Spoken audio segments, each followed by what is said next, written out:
I have one of your photos. This is the photo that I have. Oh, yes, I don't know if yes. There is a funny story from there living. I pack my things like in a huge rush. I go to the airport and they're saying, "Sorry, sir, we're sorry to inform, but your flight has been delayed by 6 hours." It was my last under 20 tournament. I think if I haven't won that event, I would probably by now quit chess. there is a new concept that FIDE is launching with Norway Chess, the FIDE Total Chess Championship. How do you look into this? I like new events, it always makes me happy to have new events.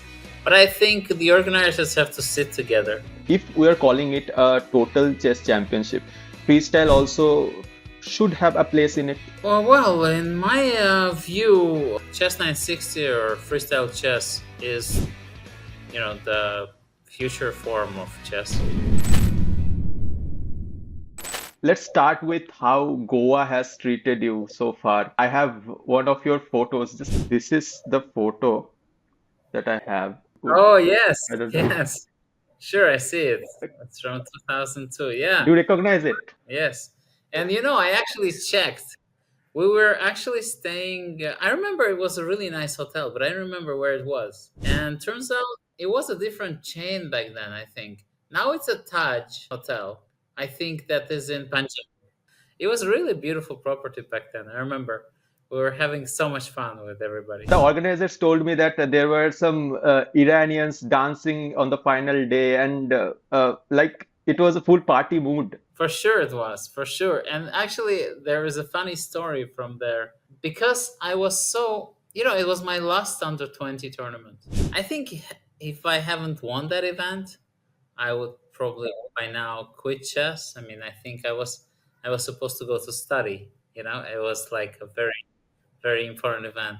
And when I won, I got so overwhelmed that I decided to go for to drink a lot, to celebrate with players from there.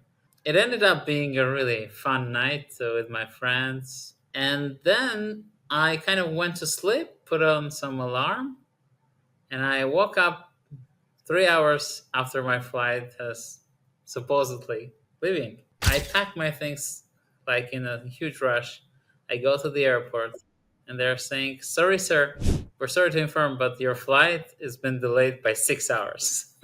So Oh, nice. been, Nice. I haven't just been lucky with my play and winning the tournament, but also with everything that was happening in Goa. That is fantastic story. 23 years, have passed since then.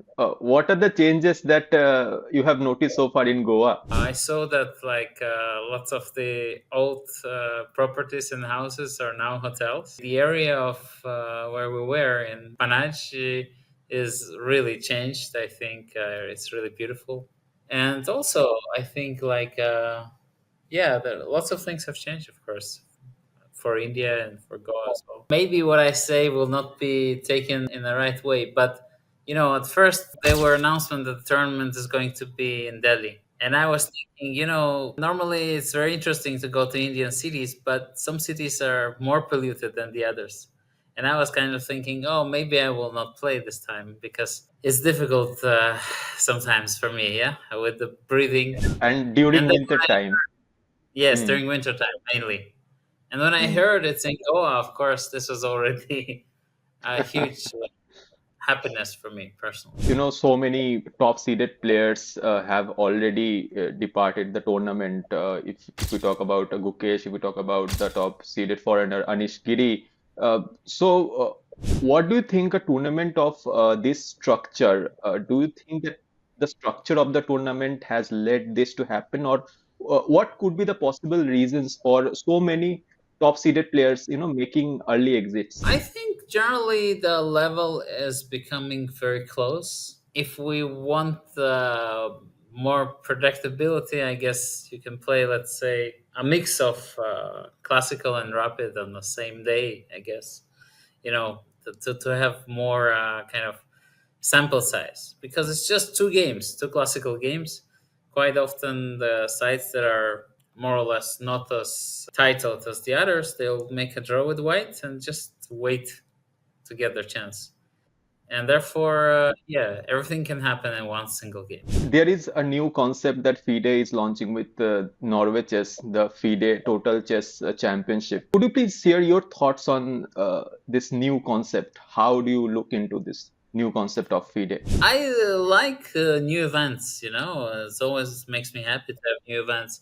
But I think the organizers have to sit together, try to figure out how to get out of the confusion because it's just the system is already way too confusing.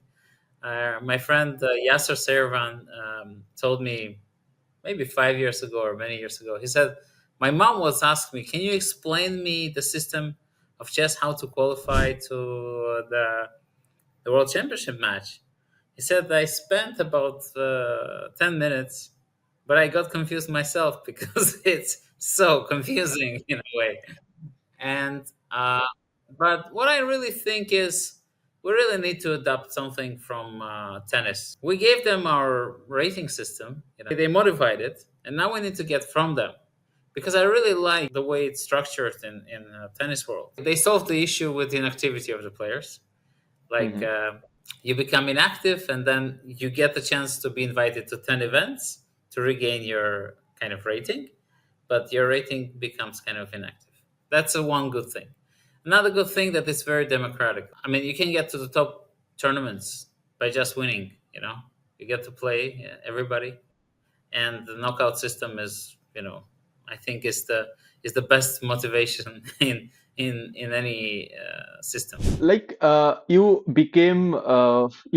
have had a very good 2025. You became the Las Vegas champion of freestyle chess. Do you think that the total, if we are calling it a total chess championship, freestyle also should have a place in it, or is it completely a different property? Well, in my view, chess 960 or freestyle chess is, you know, the future form of chess. Is the game that is incredibly rich and is a game that I'm sure will be played by the future generations. And therefore, yeah, I'm all for it coming closer to the chess world because it's a really beautiful game. One issue I think we have with freestyle becoming more popular is more or less educational books. This is something that, yeah, I spoke about with a couple of friends, and we're going to do something about it. Because the thing is, you know, when you're teaching people from the start that this is how the chess is supposed to be. 2025, if we look at your playing eras, so the 2025 has been very, very, very interesting for you. You have won so many tournaments. You have done exceptionally well across all formats. So, did you change anything in 2024 or maybe in the previous years to, make this kind of jump in performances? I think it's just the work that you put in, the hours, the continuous dedication, and eventually you see the result. You know, as long as you don't get discouraged and you continue fulfilling your plan, so to say, yeah, then the results will follow.